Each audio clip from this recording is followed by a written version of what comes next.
Alright guys, after last night, those sausages, man, and that spaghetti sauce is pretty good, and I am thinking, I am just not over the craving yet of this.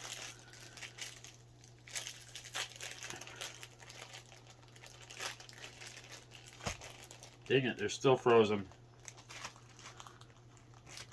I'm starving. I'm going to melt. Where my insides are going to eat my outsides.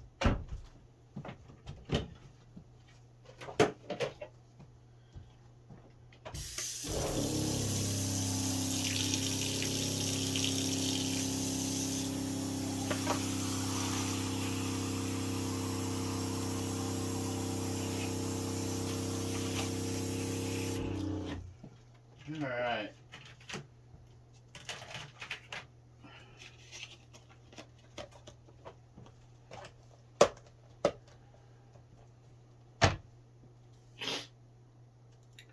Alright, I guess all we can do is wait for this to unthaw. Jeez, it's been unthawing forever. Today I went outside, I'll throw a picture in right here somewhere, and shoveled the snow all the way around, out to the city water and around the trailer and stuff. And that I'm tired of trying to kill myself, get around, and I shoveled off the cement pad for the Traeger to see if we can't stop if that was a problem from the Traeger popping the breakers. This is why I can't heal and recover. About 4:30 or 5 today, we have physical therapy coming in, and I think we're just filling out paperwork for it and that. But I'm kind of excited to get physical therapy going today.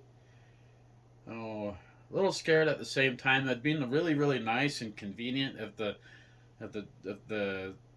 physical therapist would be able to come in and go, poof, you're healed, and be able to wear shoes. I really, really miss wearing shoes, and I really, really miss wearing pants. Like, you have no idea how much miss wearing pants. But when I find out, I've worn pants a couple of times, and I find out why my doctor doesn't want me to wear them is because when I do wear pants, my leg swells right up like huge, and I can't get my pant leg off until the swelling goes down, and so I have to take my boot off and massage my leg and my foot and then everything, and wait for the swelling to go down, and that's when I usually have to take like a muscle relaxer, and I hate taking the muscle relaxers. They knock me right out.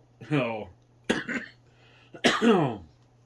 But this is why, doing stuff like this, living the RV life, there's always something to do. And recovering like this is really, really hard for me because I am struggling so bad to just stay off my foot and relax. And I got like freaking 3 months of this. Are you kidding me? How am I supposed to just stay laid up and keep my foot up on the couch? Oh, so I do push myself really, really hard. I mean, I worked really hard 2 years ago. Like I said, they put me on this gabapentin and this Lyrica, and I ended up gaining like almost 315 pounds. And I worked my butt off when I was in Alaska with my buddy Derek out there to lose the weight, which he put me on a meat diet, and I was only allowed to eat meat. And that I still drank my soda pop and stuff, of course, which was fine. But limping for the 2.5 years is what's caused all the damages and everything in my back and my hip and stuff. But I pushed and I got down to 205 pounds, and I seem to be stuck with that. But if I was to just sit here laid up on the couch and not ever do anything, man, I'm sure the weight would come way back way fast. So that's really the big reason, why I'm have a hard time getting in front of the camera is because of my weight issue. And of course, my burn scars and my ink and my tattoos and stuff. I'm covered in spider ink and skulls and things like that. You'd never know because I keep them hidden, but it gives me, I don't know what you would call it, to where I just can't. I am terrified to be in front of that camera. So today, like I said, I've pushed things once again too hard, but I can't sit. You guys tell me if what you would do. Would you be able to just sit for 3 months with your foot elevated in front of in front of the TV? I mean, I can't do it. It's Even though that's what my doctor wants me to do, I can't. And yes, I do my stretches, and when I start doing my stretches, I can feel the tendons in my ankle. I'm supposed to stretch the foot like this, and right in here, I feel the tendons popping in my foot, and right here where they put holes through me, that the back of the heel hurts so bad, and where these two little toes are, it's numb, and from here down, and it's super painful. So if I feel like I want to complain to the world on how bad this sucks and how badly I miss shoes and pants, yeah, yeah, I'm going to do that for sure. On top of it, yes, I do cook things and that, and lately I haven't been cooking the greatest things, but that's just because it's been hard to do anything. It's like I really wanted that steak, that ribeye out up there on that Traeger smoked.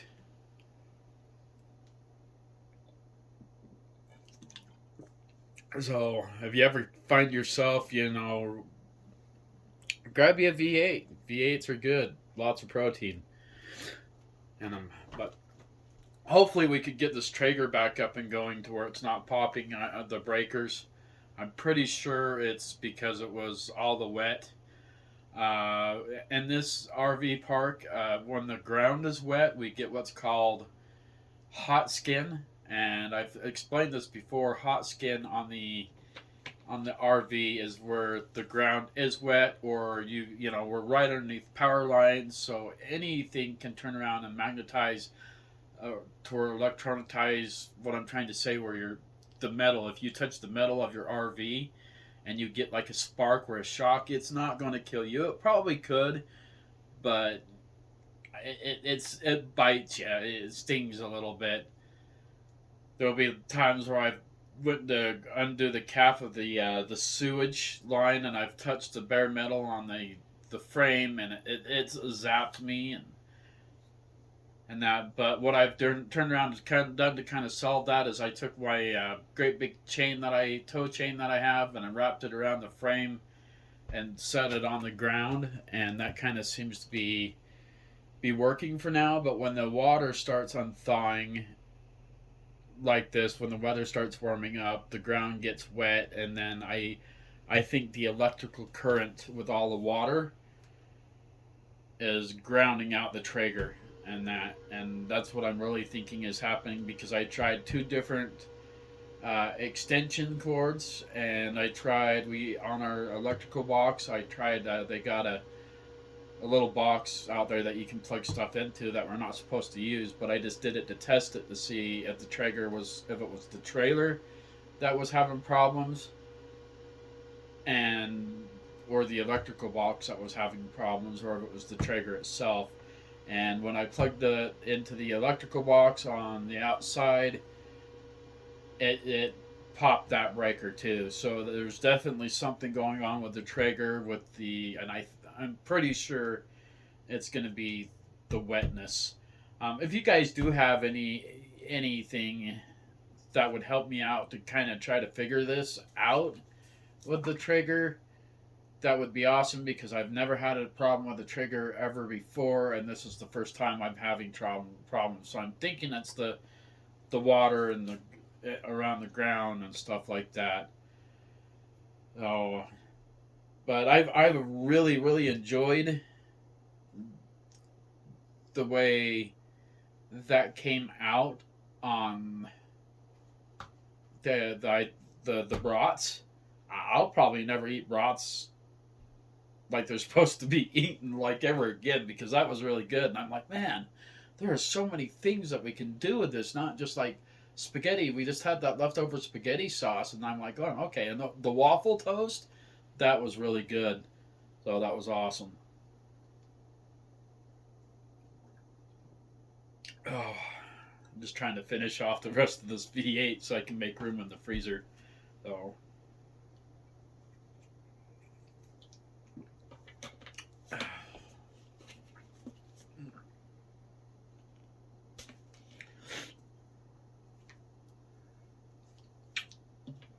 sorry, I had to finish that one off.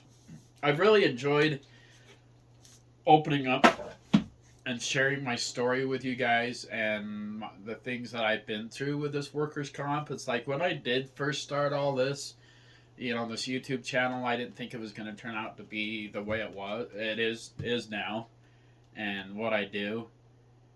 I started this channel because I got really, really sick with infection. My high white blood count was getting up to like 31,000. They thought I had cancer. They thought I was going to die and not make it because they couldn't figure out what was going on with me. And I kept trying to tell them, I feel like there's something, for the last 2 years, I kept telling them, I feel like there's something stuck in my bones. And they're like, no, there's not. No, there's not. And these are workers' comp doctors, professional doctors.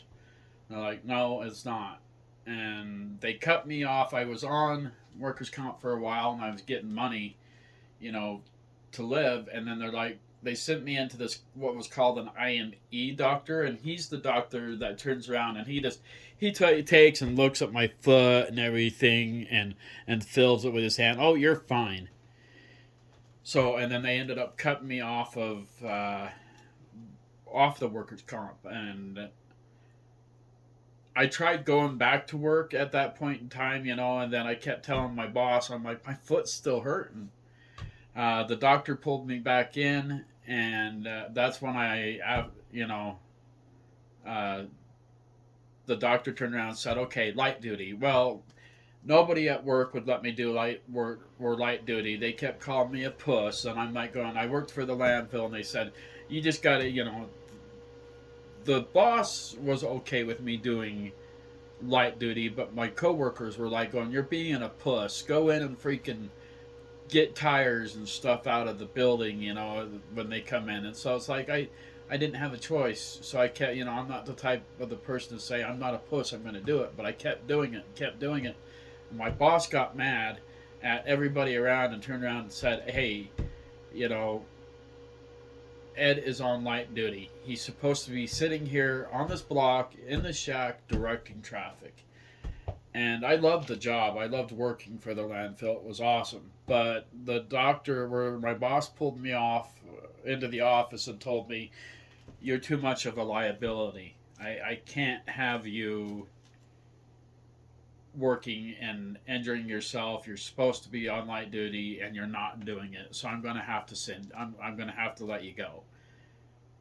And that's when they did put me on workers comp, and then they kicked me off for workers comp, and that's when I turned around and got lawyers, and the lawyer ended up getting me this good doctor, which is Dr. Riley. And right from the very beginning, from the first photos and x-rays and that, Dr. Riley turned around and noticed there was something stuck in my bone of my foot, and we had to fight. We've been fighting and fighting and fighting and fighting workers' comp until we finally beat them.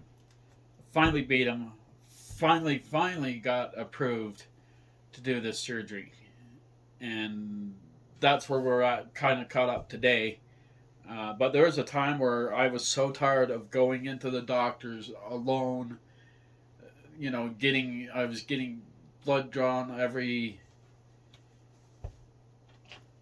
3 days, trying to figure out what was going on. I ended up not having cancer and stuff like that. So we cleared all that, and we're like, man, we just don't know what's going on. Hematology did not want me to do this surgery. Because we got done and we were filtering the blood for like I don't know, like 7 times. I'd go in, they'd hook me up to this machine, and they would filter my blood to where we could get, and we got everything down to where my everything was good. It looked good, and then I ended up getting really really sick, and everything just spiked my white blood count back up to, the 31,000 with a low platelet count. And the doctor or the hematology didn't want me to have the surgery because with the low platelet count, I have a hard time healing. Like if I get cut or anything like that, it just takes me forever to heal. And that's part of what your low platelet count does. Oh,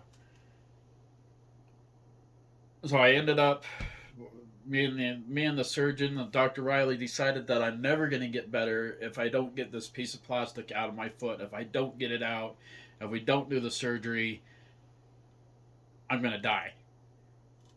And I was heading down that path really quickly. So we got everything approved through the insurance, and we went ahead on the 22nd of December. We got the surgery done, and they cut my tendon in the bottom of the foot. It was like, say this is the bottom of the foot right here, where the screw kind of went in the foot and out the other side was right here. So they had to break the part of the bone here to get the screw out, or to get that piece of plastic out. But my tendon, that fasciitis tendon, was torn from here down to here. And then when the doctor got into it, it was that tendon was destroyed. So they ended up cutting all that out, and from here to here and here to here. Cut some sort of strings and stuff in my foot. And then I had from limping for the 2.5 years, I had a bone spur on my heel, and insurance forgot to approve that. Well, Dr. Riley was awesome enough. He's like, "Well, I don't want to cut into Ed's foot again, so we're just going to go ahead and remove the bone spur while we're there." And that's where we've been at from here, but it's been such a huge struggle. Yes, my parents are helping me with, my phone bill and my propane and that, but I don't have income for anything else. Now, we have been fighting for disability for 3 years because Dr. Riley says, I'll never have feeling on my foot or my toes again, and that's I'll always end up falling and losing my balance and things like that, which cuts me off of ever having a normal job again or a normal life. And I see so many stupid things that people get disability for, and here I am struggling, and I haven't had this nice of an RV for a long time. Like you guys know, the ones who've been following me, I've lost everything. And that I had from my like $40,000 Jeep that I built, and that lost it all. And there's no way right now, if I did not have this new RV, that I would be able to recover like this.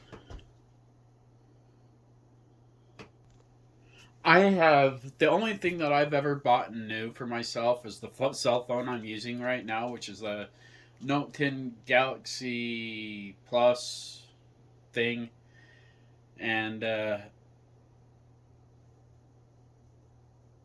Google Smart Home that's the only thing I've bought new for myself.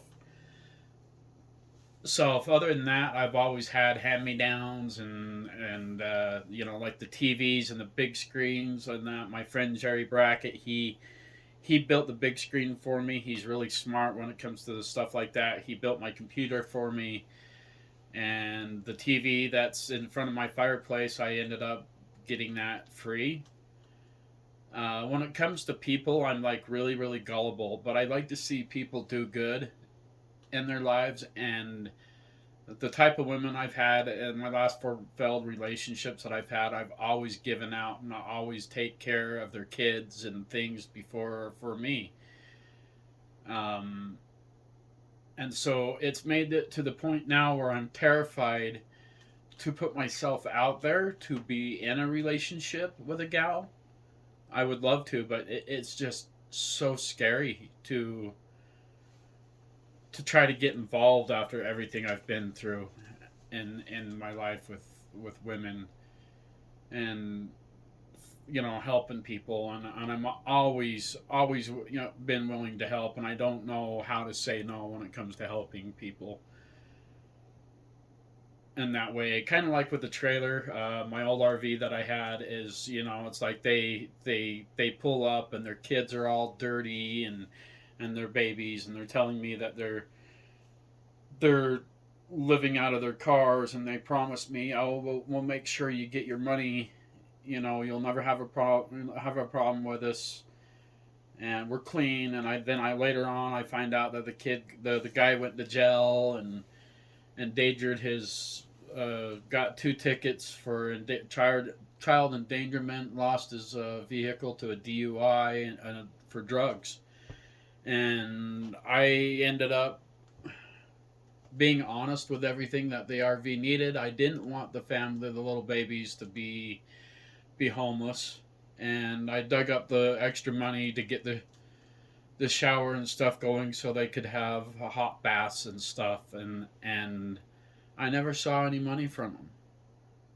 And my dad put $1,000 worth of brand new tires, and they just took me, and it really really hurt because I really needed that money when others out there was willing to pay me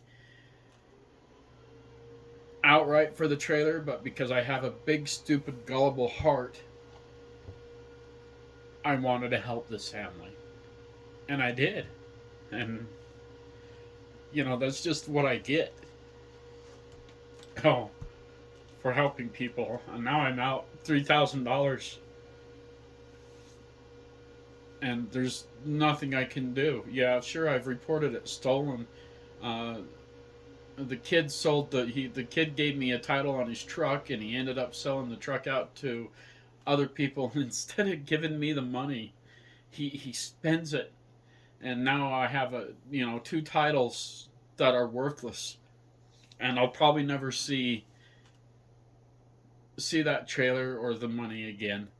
And it just really really sucks because it hurts so bad that people like us give and care.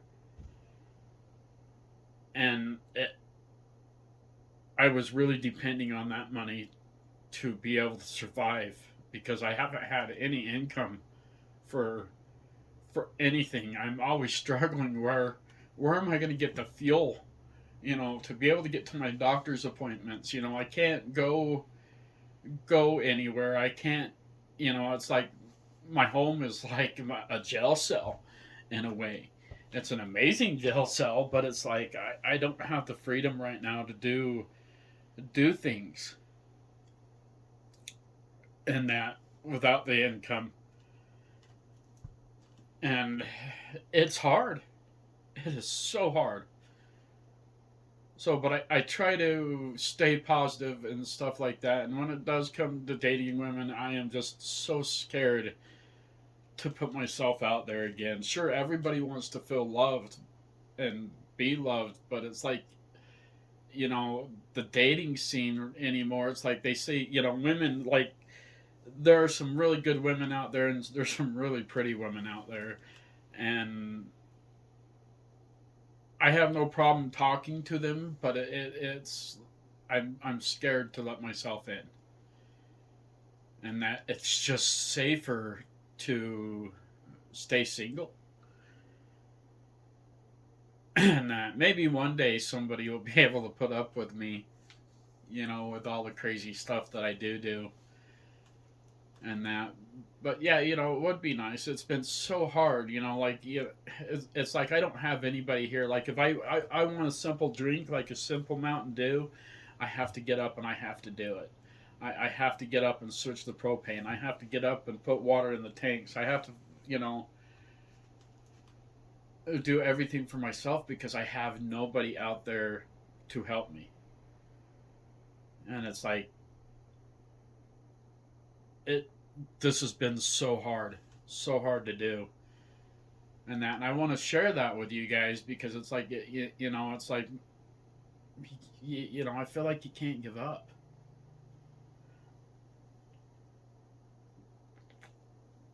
Mountain Dew's really good. Oh, so being able to, you know, being able to get this trailer to have a nice, comfortable home to recover in has been absolutely awesome. We got all the bugs figured out. I think we're out of the cold spell to where, yeah, we're still getting up freezing temperatures at nighttime, but we're not getting down to the minuses. It's been a real pain in the butt with propane and things like that. You know, like I've been fighting with one tire on my truck. Like about every 3 days, I have to go into town and put air in the tires or air in the tire, and it's like showing cords, you know, on one part of the tread. And I'm thinking that's where the air's coming out from. But I can't afford to go get new tires. So it's like every time I go into town, I'm taking a risk, you know, something happening. But, you know, it's like I live on prayers and hopes and dreams. So, you know, being able to get this disability that's just been so hard and taking so long to get would just be awesome. Oh, and I love sharing my stories with you guys. I love you guys coming in and sharing all your wonderful comments and stuff. And you know, I have really bad spelling. I can't spell to save my life.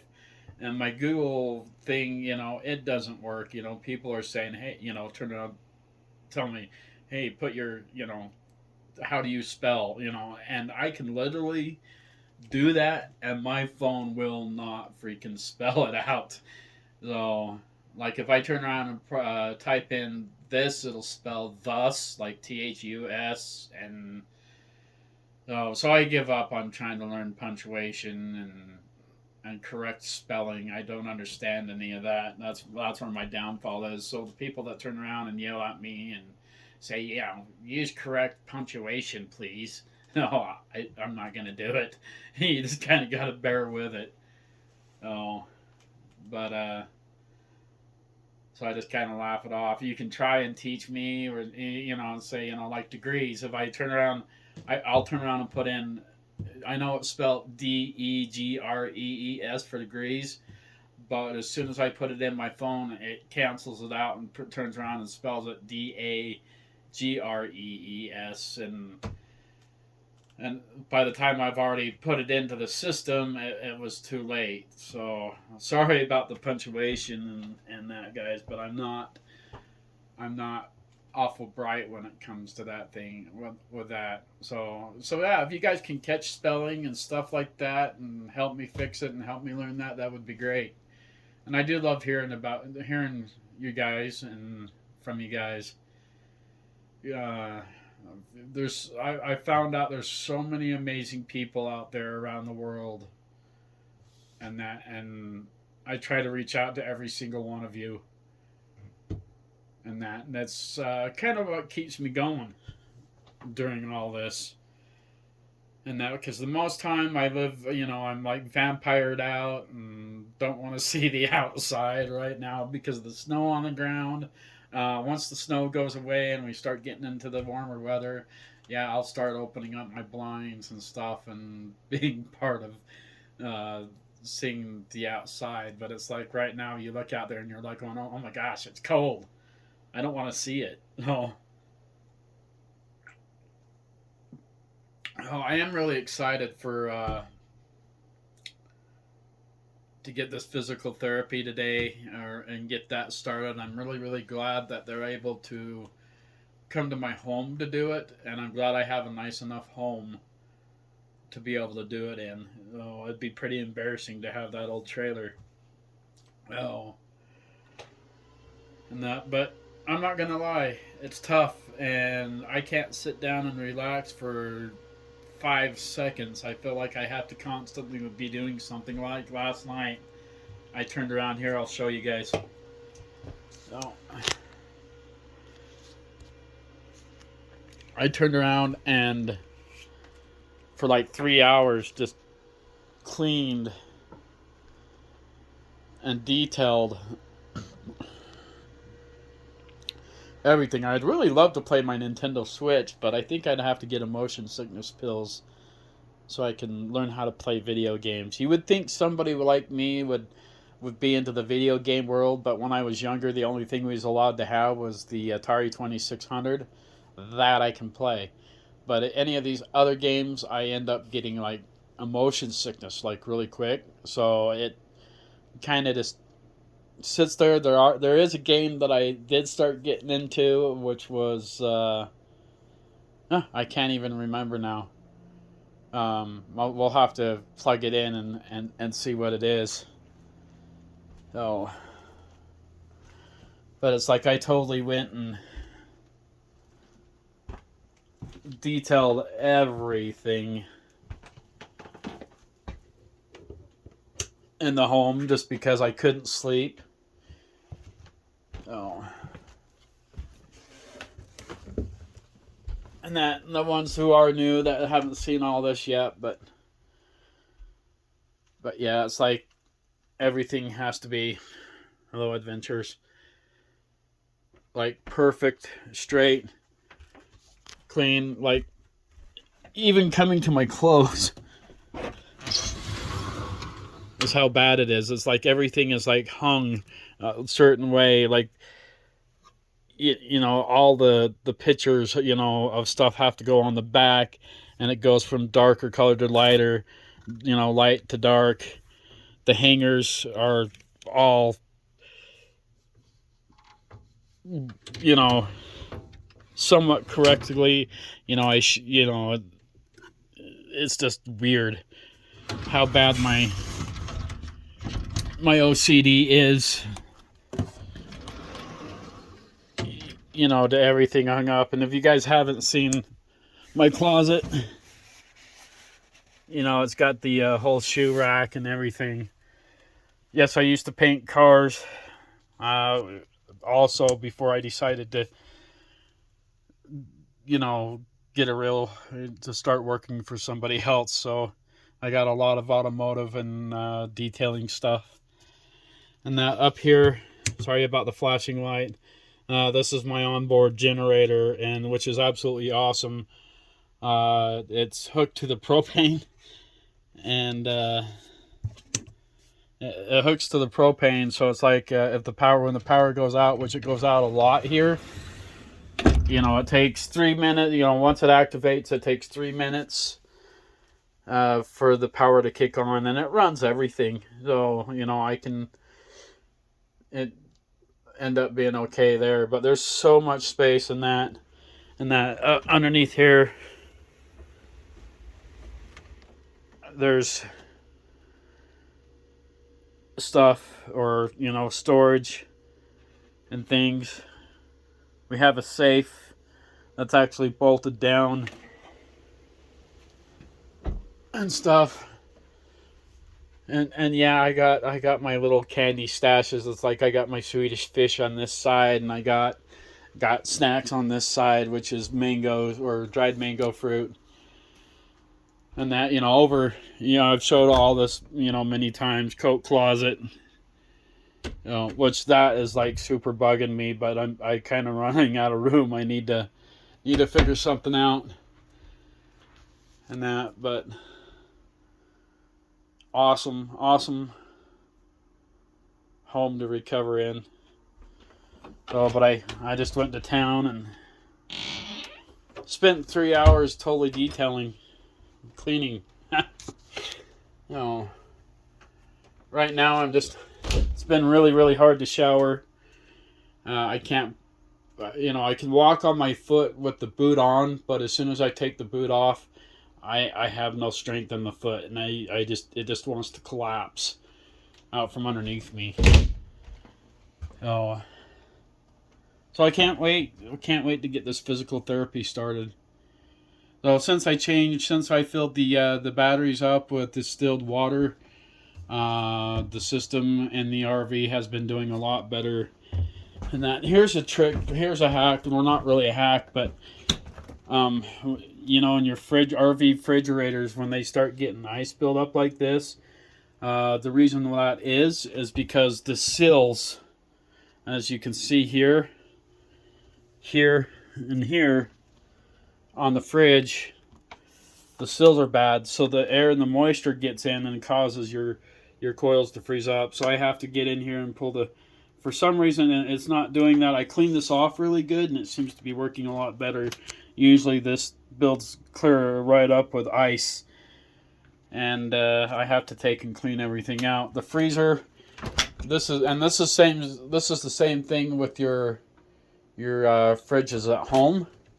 It's like, you know, when you start getting that ice build up in the back, it's because your sills are bad on your fridge, and that's why you get the ice build up.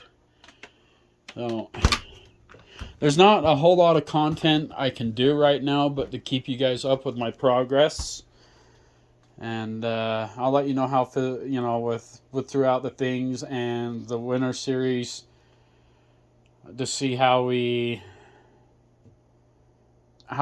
pan out with the cold temperatures and stuff, and how things do with the new RV this winter. And that the other day my insulation fell down, and so I happen to have some.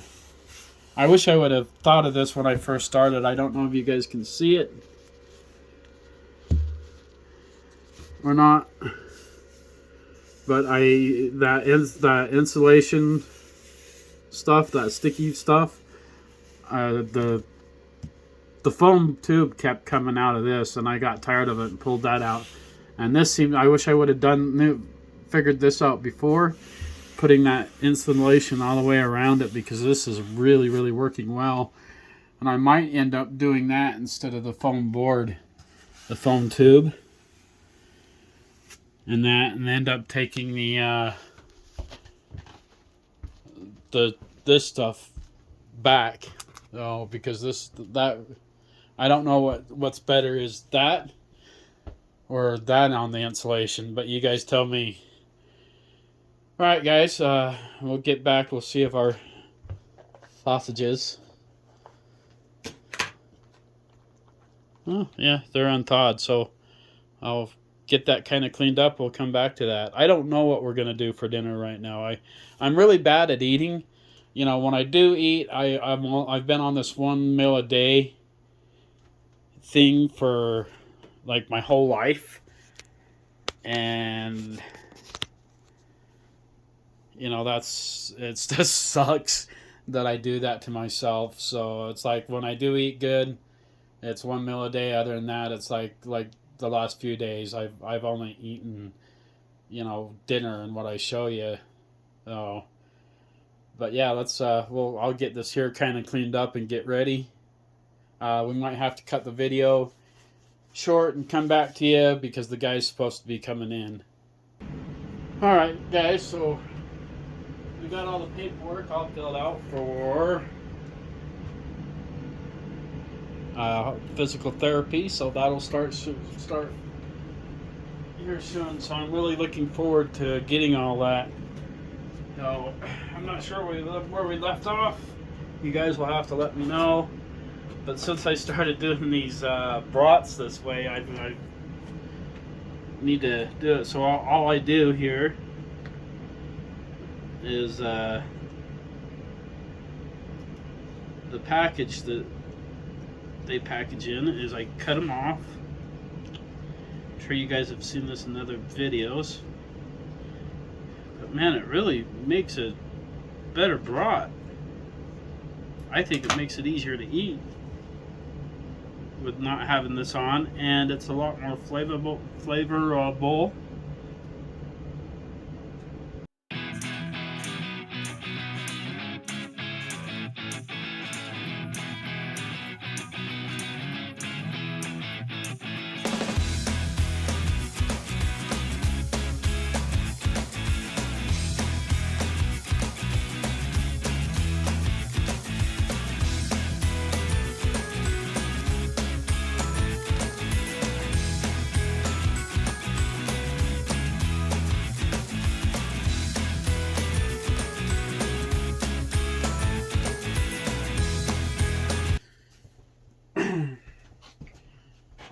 guys, a good way to get rid of leftovers is thinking about your leftovers. So I'm doing these brats, beer brats,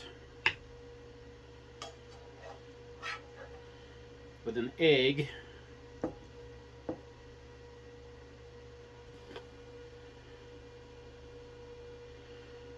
The pepper is good on everything. Ooh, might be a little too much. But breakfast brats for dinner. So good choice, guys. So with the physical therapy and everything, I guess I need to stay off my foot this week. I've really stressed things out and have overworked things way too hard. Guys, I'm going to sit down and eat this meal. As always, stay safe, stay warm. Thank you for subscribing to the channel and helping me. You know, it would help me so much if we could get this channel monetized to have an income coming in. Oh. But once again, thank you guys. Stay safe out there. Stay warm.